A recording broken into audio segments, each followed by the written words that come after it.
In this lecture, we will discuss regarding the Bronze Age civilization, and the first civilization that we will discuss is the Mesopotamian civilization. So, the very introduction, we will deal why it is called Mesopotamian. So, it is as was lying in between two rivers, Tigris and Euphrates.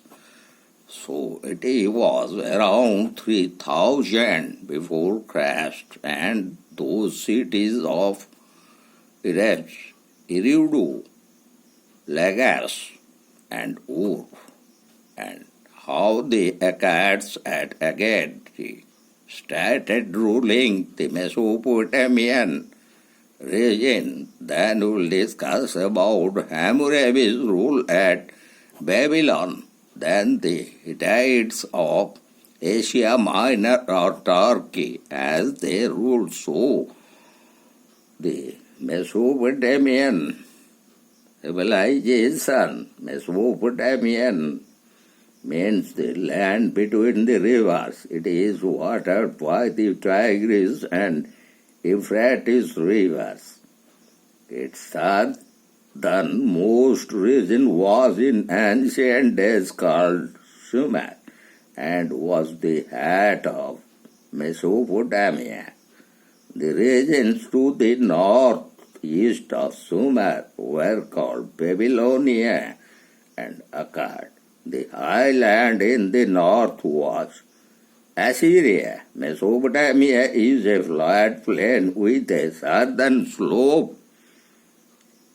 The Tigris and Euphrates rivers, which rise in the snow-capped mountains of the north, brought a constant supply of water and fertile soil to the plain. Mesopotamians devised ways and means of a perennial irrigation system to keep the floods in check.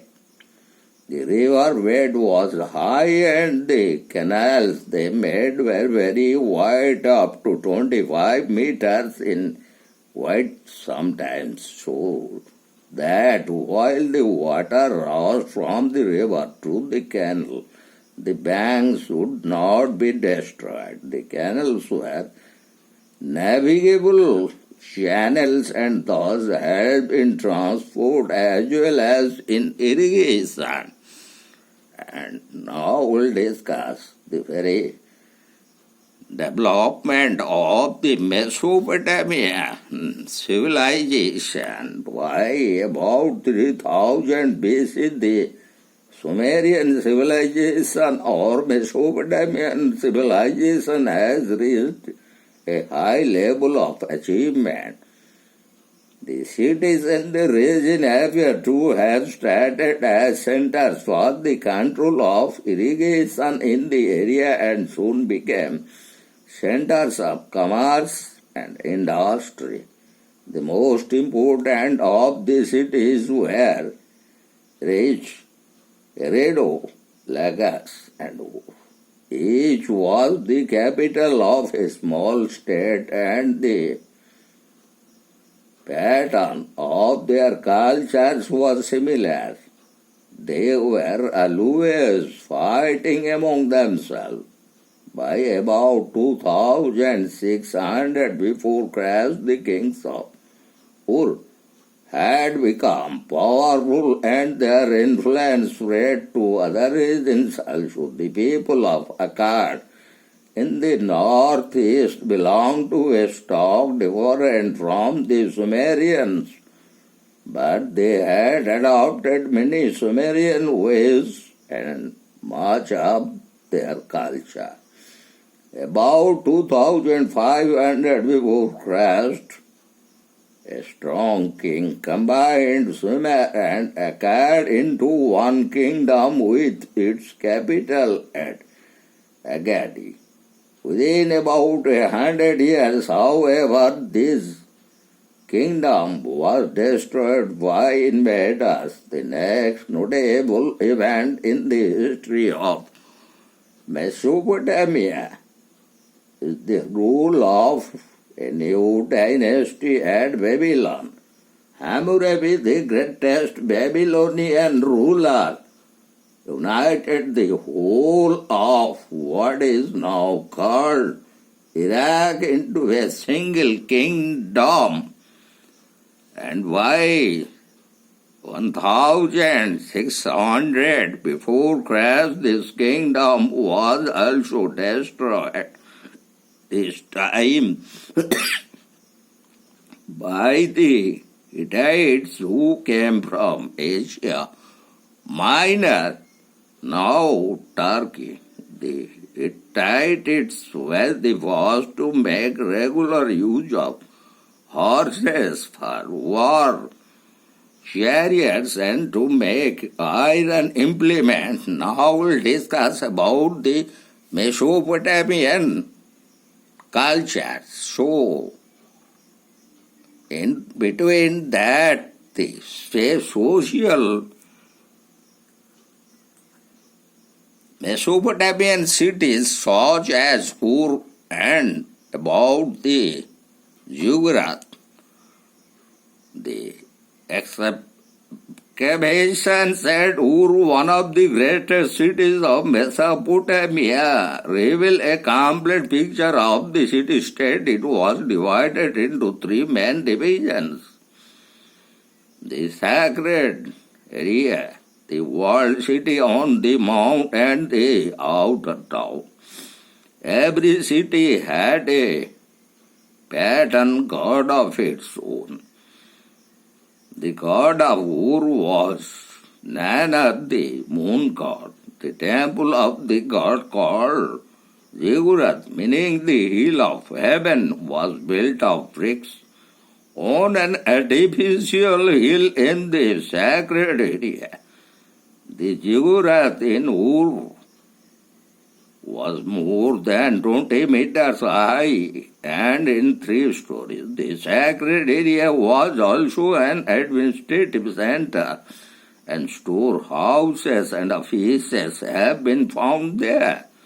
The Ziggurat could be seen for miles around, and all the citizens who lived in and around the city were aware of the divine presence on the hill above them. In addition to the temple of the pattern god of the city, there was many small temples for other gods where priests offered sacrifice for worshippers. The walled city and the outer town were the residential areas of the city. And now we'll discuss about the social classes in Mesopotamia.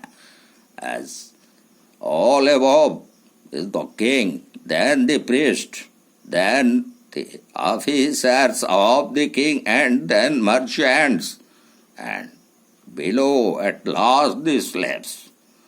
And then we will discuss Hammurabi's code of law. The Summerian and Babylonian society, the king was regarded as the god's representative on earth, and the priest occupied the next place of importance. It is usually supposed that priests were the rulers of the cities before there were kings. The king's officers and the scribes came next in the social scale. Merchants, landowners, craftsmen, and shopkeepers from the middle class, the lowest in the social level, of course, were the slaves, most of whom were prisoners of war. And as regarding Hammurabi's code of law, Hammurabi in his code covered every aspect of life. It made a crime against one citizen a crime against the whole state, and the state fixed punishment for the offender. The code also recognized the division of society into rich men, poor men, and slaves, and prescribed different punishments for different classes for the same crimes, punishments were more severe if the victims of the crime belonged to the upper classes than if they were slaves or poor men. Hammurabi's famous edict shows him standing in reverence before his God and the laws written underneath it. And now we'll discuss about the Mesopotamian religion and the very practices. So, there were number of gods, and they were believing life after death, and also they were worshipping the ancestors. The Mesopotamians believed in a number of gods, but each city had one special god as its patterns. Rent from the land was collected and all government regulations were carried on in his name. His temple was maintained on a lavish scale, and naturally the priest of this god came to enjoy wide powers. As was common in ancient times, people believed in a kind of life after death. That is why they put food and other necessities of daily life into graves. This practice appears to have been discontinued in Sumer, and the dead were buried in the backyard of the houses. This has led to think that the dead were those looked upon as protectors of families and perhaps also worshipped in the home. And now we'll discuss about the occupations, arts and crafts of the Mesopotamians, and as such there was the presence of agricultural practice, and there were spinners, weavers, dyers, metal workers, and even potter's wheel was used during the Mesopotamian civilization. Agriculture was the occupation of most Mesopotamians before. Metals were used on a large scale. They had sickles of baked clay. These were baked hard and did not break easily. To ensure permanent supply of water for the fields, the people diverted flood waters through canals to big reservoirs. They used cattle to draw the flow and took care to improve the livestock. Mesopotamians usually wore clothes made of sheepskin. They also grew flax for linen, and the cloth making industry was carried on by a special class of workers, the spinners, weavers, and dyers. A vast hoard of metal objects has been discovered in royal cemetery at Ur. They include statues which adorn the temples of gods' vessels and ornaments of gold and silver. Silver has golden helmets, beautifully inlaid furniture, exquisitely designed necklaces, bracelets, and other jewelry. This shows that by 2500 before Christ, metal workers had developed very high technical knowledge and skill. It appears that the metal workers organized themselves in such a way that they taught their skills and knowledge to only a few people, and gradually metal work became entirely an hereditary craft. No one could be a metal worker unless he came from a family of metal workers. This may have been the origin of the guild system, of which you will read more and will discuss. The potter wheel was perhaps first used in Mesopotamia. Before it was used, pottery was made by hand. But Mesopotamian pottery is not as good as the Harappan pottery, and that we would discuss while discussing the Indus Valley Civilization. And now we'll discuss regarding the very trade and commerce practiced during the Mesopotamian period. They were having foreign trade and they imported gold, silver, timber, and their transportation method were wild cats on lands and the calques or rafts on the waterways. So among the very trade and commerce, the prosperity of the Mesopotamians depends largely on foreign trade. The people had to get raw materials from outside, then they made goods and sold them both at home and abroad. The raw materials they imported include stone and timber of good quality and gold, silver and other metals. For these they exchanged their surplus food grains. Two things are essential for a country that depends even partly on trade and manufactured goods. First, it must see that manufactured goods are of high quality, so the kings and governors of the Mesopotamian city-states always supervised the production of goods and made rules so that all dealings would be fair. Secondly, a trading community should have good modes of transport to carry its products. For transportation on land, Mesopotamia had wild cats, its rivers and many canals that had been dug for irrigation provided fine waterways.